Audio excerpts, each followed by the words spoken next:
Selamat pagi, selamat jumpa dan salam sehat untuk siswa kami dimanapun berada pada pagi hari ini.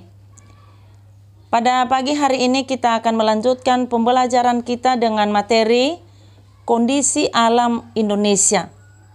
Kondisi alam Indonesia dengan tujuan pembelajaran adalah siswa dapat memahami tentang letak geologis Indonesia. Sebelum Ibu melanjutkan, Ibu perlu menjelaskan apa yang disebut dengan letak geologis. Letak geologis itu adalah letak suatu wilayah yang ditinjau dari lapisan batuan yang membentuk muka bumi. Sekali lagi anak-anak, letak geologis adalah letak suatu wilayah yang ditinjau dari lapisan batuan yang membentuk muka bumi. Bisa kamu lihat di peta nanti. Muka bumi Indonesia, bila kita lihat dari letak geologis itu, terbentuk akibat daripada posisi letak geologis itu berada di jalur 3 lempeng, ya. Berada pada jalur 3 lempeng. Yang pertama, lempeng Indo-Australia. Yang kedua, lempeng Pasifik. Yang ketiga adalah lempeng Eurasia. Ya. Lempeng Indo-Australia itu bertumbukan dengan lempeng Eurasia lepas pantai Sumatera, Jawa, dan Nusa Tenggara. Sedangkan lempeng Pasifik bertumbukan dengan lempeng Eurasia di utara Papua dan Maluku Utara. Nah, itulah 3 jalur lempeng, ya, yang membentuk muka bumi Indonesia. Nah, kita lihat dari posisi geologis Indonesia menjadi negara yang memiliki gunung berapi. Akibat dari posisi atau letak geologis yang berada pada 3 jalur lempengan tadi, maka negara Indonesia ini memiliki banyak gunung berapi. Walaupun kalau kita lihat, letusan gunung berapi itu ada dampaknya.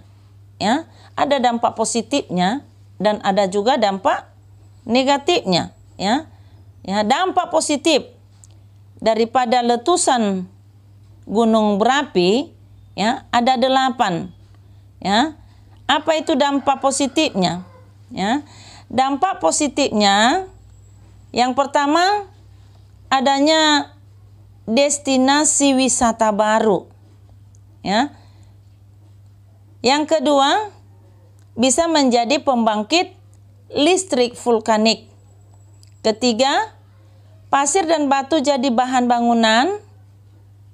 4, hutan dengan ekosistem baru. Yang kelima, tanah menjadi lebih subur. Yang keenam, mata air penuh mineral. Yang ketujuh, tambang pasir baru. Dan kedelapan, memicu hujan orografi. Ya, hujan orografi itu adalah hujan di sekitar daerah pegunungan. Dampak negatif letusan gunung berapi yang pertama, hewan dan manusia meninggal. Yang kedua, terjadinya pencemaran udara. Yang ketiga, terjadi kebakaran hutan.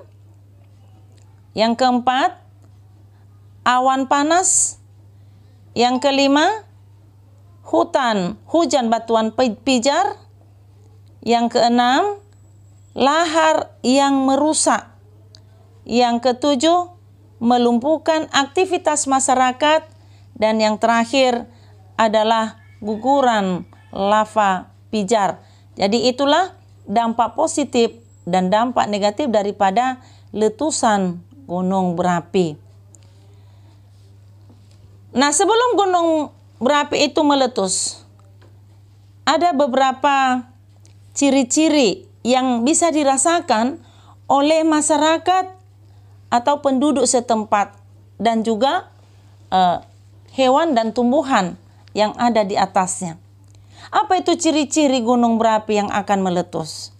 Yang pertama, suhu di sekitar gunung itu naik, yang bisa dirasakan oleh penduduk atau masyarakat di sekitar radius gunung berapi itu, ya. Bisa radius 5 km udah terasa itu hawa panas, ya.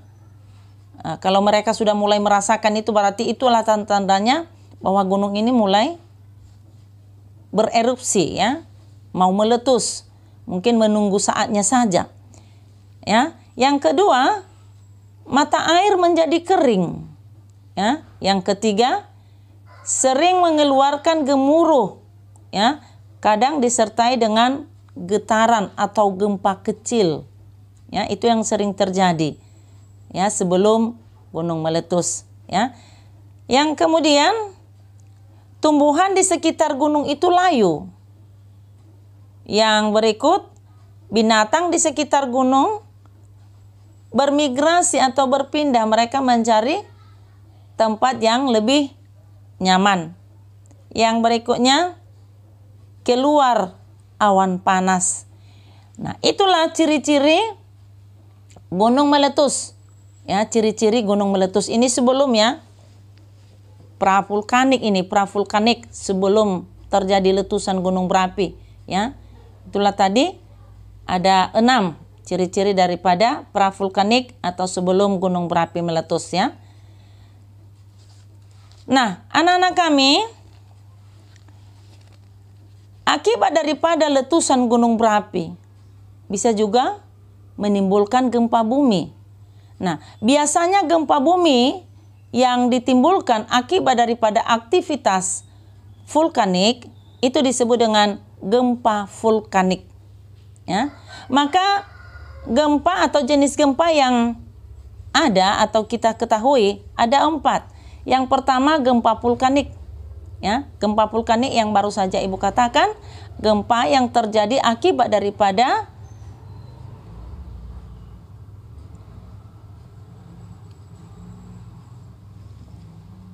aktivitas gunung berapi, ya. Gempa yang terjadi akibat daripada aktivitas gunung berapi. Yang kedua, gempa tektonik. Biasanya gempa tektonik disebut juga gempa yang berasal dari dalam bumi, ya. Jadi gempa tektonik itu gempa yang berasal dari dalam bumi yang disebabkan oleh pergeseran lempeng plat tektonik, ya. Terjadi karena pergeseran lempeng plat tektonik,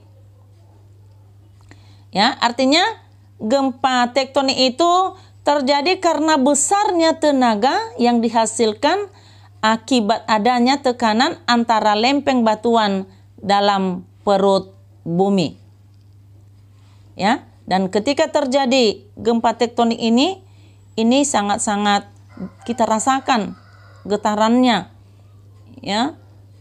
Di mana yang terakhir, Nak? Di Sulawesi, ya. Waktu terjadi di Sulawesi gempa tektonik, ya, kedalaman berapa kilometer di bawah laut, ya. Apa yang terjadi? Bangunan-bangunan besar runtuh, ya.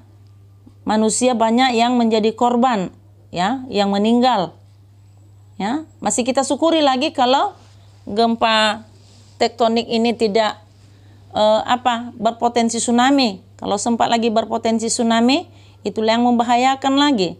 Ya, sudah runtuh lagi semua bangunan, kena timpa semua manusia, datang lagi tsunami, ya. Pada saat itu memang masyarakat sangat merasakan kesusahan, ya. Nah, yang ketiga adalah gempa bumi runtuhan. Apa itu gempa bumi runtuhan? Ya, gempa bumi runtuhan itu adalah gempa bumi yang terjadi akibat runtuhnya material-material bumi. Ya, gempa bumi runtuhan ini bersifat lokal ya. Gempa bumi runtuhan ini bersifat lokal dan yang merasakan adalah hanya warga di sekitar runtuhan tersebut ya. Jadi tidak semua ya. Yang keempat adalah gempa bumi buatan. Apa itu gempa bumi buatan? Yaitu gempa bumi yang terjadi karena aktivitas buatan manusia. Contohnya peledakan nuklir, dinamit, dan lain sebagainya. Nah, itu adalah keempat jenis daripada gempa bumi.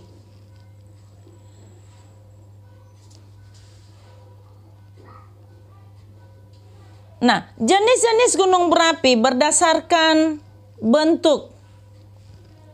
Yang pertama adalah gunung berapi Mar. Gunung berapi Mar ini memiliki kawah di bagian puncak, ya, di bagian puncaknya. Dan maar ini diartikan sebagai danau tektonik yang terjal. Danau ini terbentuk karena sifat erupsi yang eksplosif atau letusan yang sangat kuat. Maka terbentuklah tadi yang disebut dengan danau tektonik, ya. Di mana tadi posisinya? Yaitu di bagian puncak daripada gunung berapi. Gunung Mar yang ada di Indonesia ada di daerah Jawa Tengah, termasuk Kabupaten Banjarnegara dan Wonosobo, ya. Nama gunung tersebut yaitu Gunung Dieng, ya. Gunung Dieng. Ketinggian 2000 meter di atas permukaan laut. Ya, sekali lagi, Gunung Mar yang ada di Indonesia yang terdapat di Jawa Tengah yaitu Gunung Dieng dengan ketinggian 2000 meter di atas permukaan laut. Yang kedua juga ada Gunung Gamalama dan Gunung Lamongan. Nah, Gunung Gamalama terdapat di Kepulauan Maluku Utara. Ya, sekali lagi Gunung api Gamalama terdapat di Kepulauan Maluku Utara. Nah, ini perlu anak-anak kami ketahui, Gunung api Gamalama ini ada beberapa kali meletus dengan jarak yang sangat jauh ya. Yang pertama meletus tahun 1538. Kemudian yang kedua meletus lagi tahun 1775. Kemudian masuk pada tahun 2011 itu mulai ada semburan vulkanik. Pada tahun 2012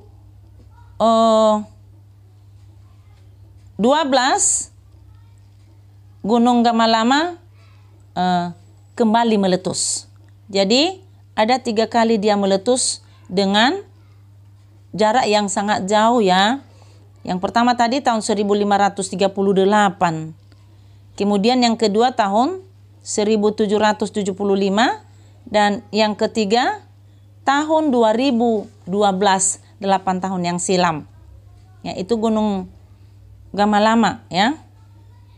Yang ketiga, Gunung Maar yang ada di Indonesia itu Gunung Lamongan. Adalah sebuah tipe gunung api Mar yang terdapat di mana? Di Jawa Timur. Dengan ketinggiannya 1651 meter di atas permukaan laut. Gunung Lamongan ini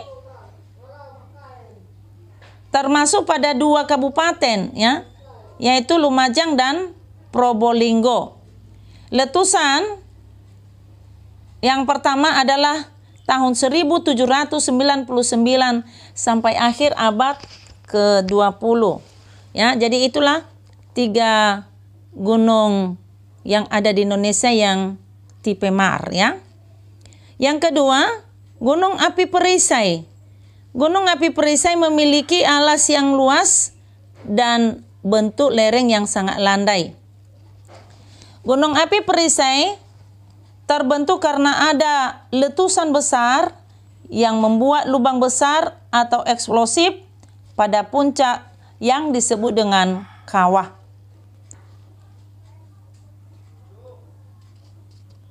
Bentuk gunung api ini hanya sekali meletus.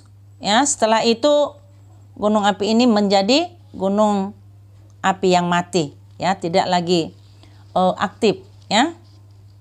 Gunung api ini memiliki dapur magma yang sangat cair dan dangkal, ya, dengan tekanan yang rendah dan memiliki corong, ya.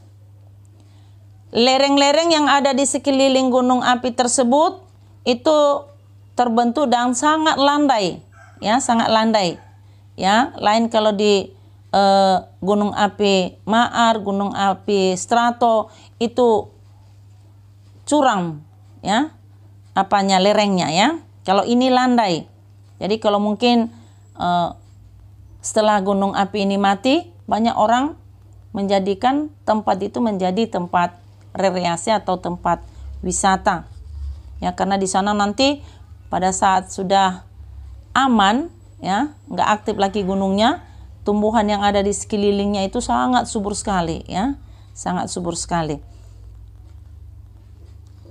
Yang ketiga adalah gunung api Strato. Gunung api Strato inilah tipe gunung api di Indonesia, ya.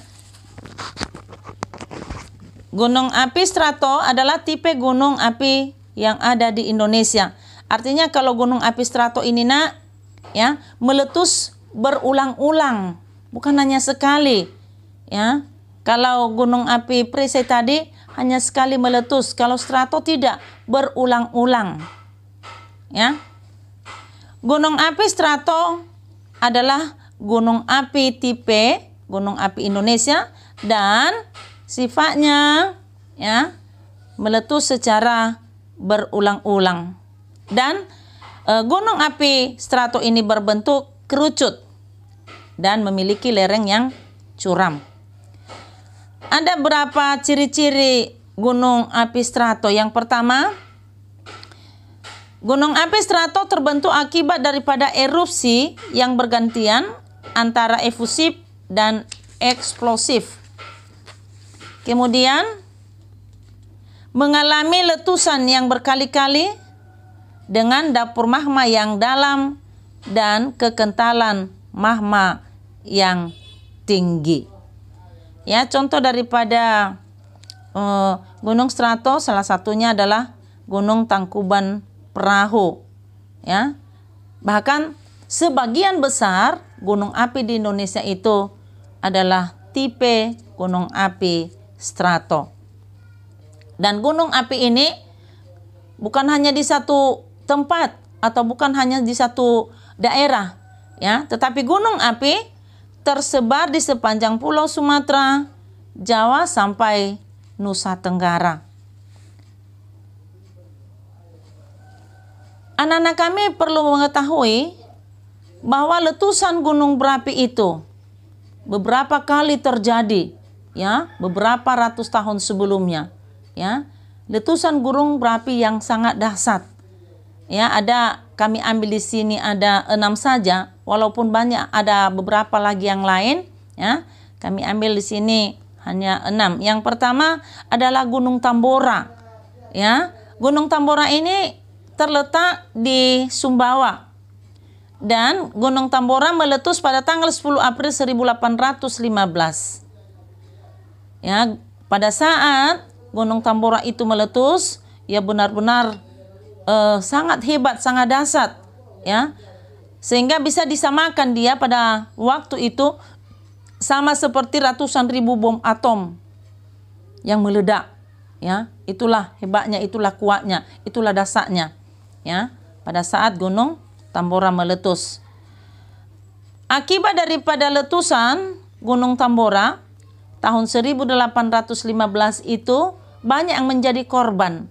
Ya, korbannya apa? Manusia mati sebanyak 71.000 orang. Ya, 71.000 orang meninggal. Itulah akibat daripada letusan Gunung Tambora tahun 1815. Yang kedua ada Gunung Krakatau. Gunung Krakatau mungkin anak kami sering mendengar ya. Gunung Krakatau itu terletak di Selat Sunda ya, dan meletus pada tanggal 26 dan 27 Agustus tahun 1883 ya, 2 hari ya, 2 hari berturut-turut, 26 sampai tanggal 27 Agustus tahun 1883. Disitulah Gunung Krakatau meletus ya, sampai saat ini ya Gunung Krakatau itu masih aktif ya, dan itu anak-anaknya sekarang ya. Nah, aktivitas vulkanik ya sudah mulai dari bulan Mei sebenarnya.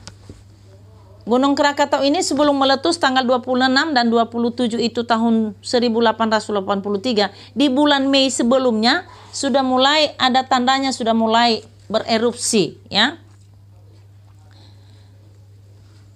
Wilayah yang dekat di sana adalah Selat Sunda seperti Merak dan Banten ya, Merak dan Banten. Kemudian Gunung Kelut. Gunung Kelut terdapat di Jawa Timur. Ya, Gunung Kelut terdapat di Jawa Timur. Di sana sangat dihormati oleh Kerajaan Kediri, nak, ya. Bagaimana cara mereka menghormati Gunung Kelut tersebut ya? Yaitu ada 2 kerajaan, Kerajaan Kediri dan Kerajaan Majapahit. Mereka jadikanlah itu tempat untuk kerajaan itu ya. Kerajaan itu mereka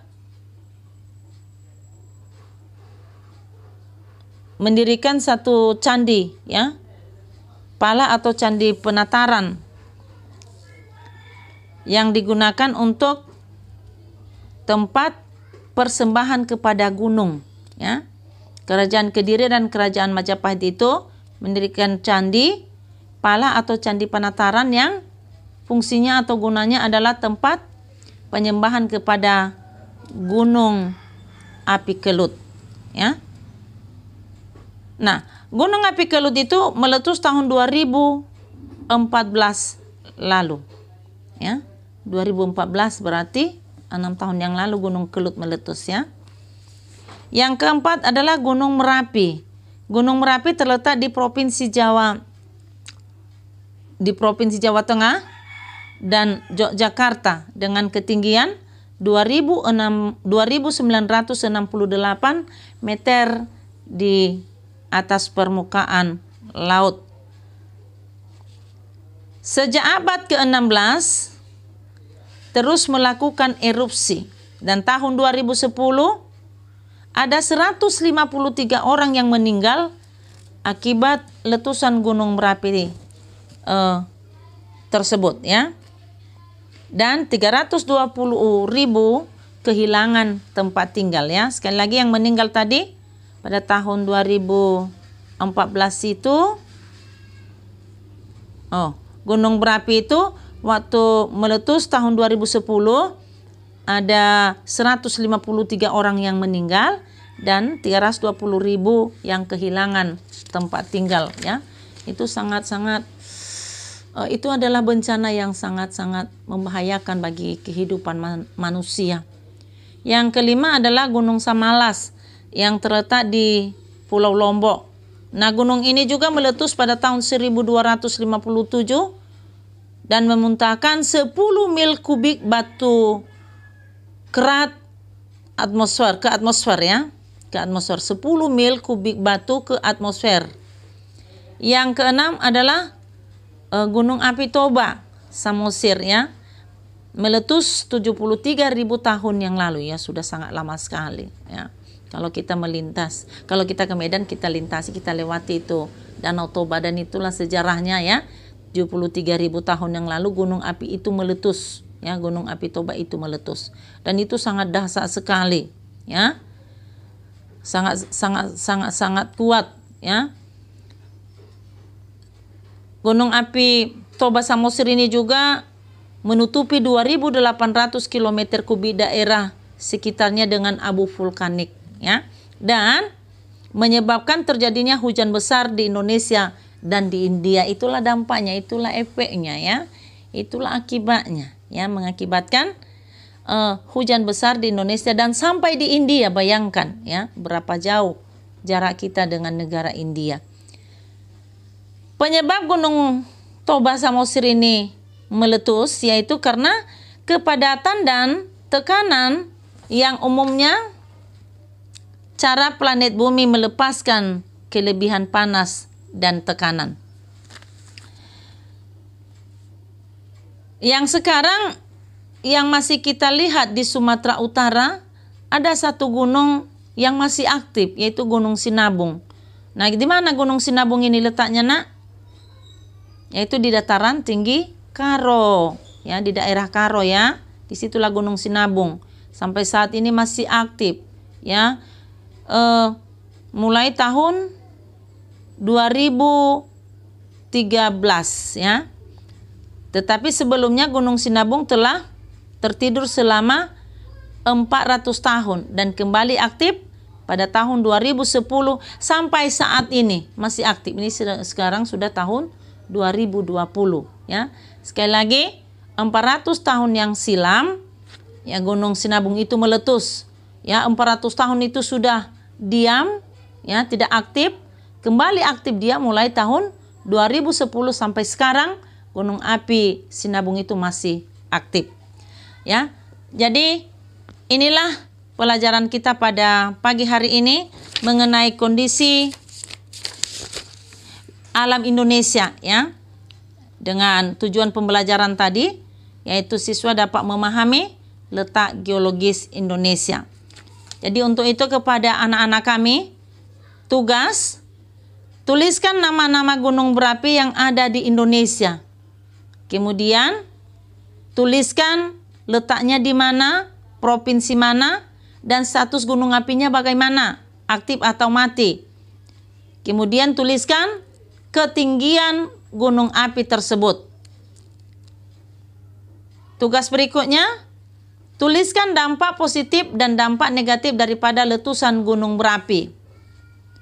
Yang ketiga, tuliskan ciri-ciri gunung berapi yang mau meletus. Nah, selain daripada itu, kamu dengarkan daripada YouTube ini dan kamu catat dalam buku catatan materi yang sudah Ibu sampaikan.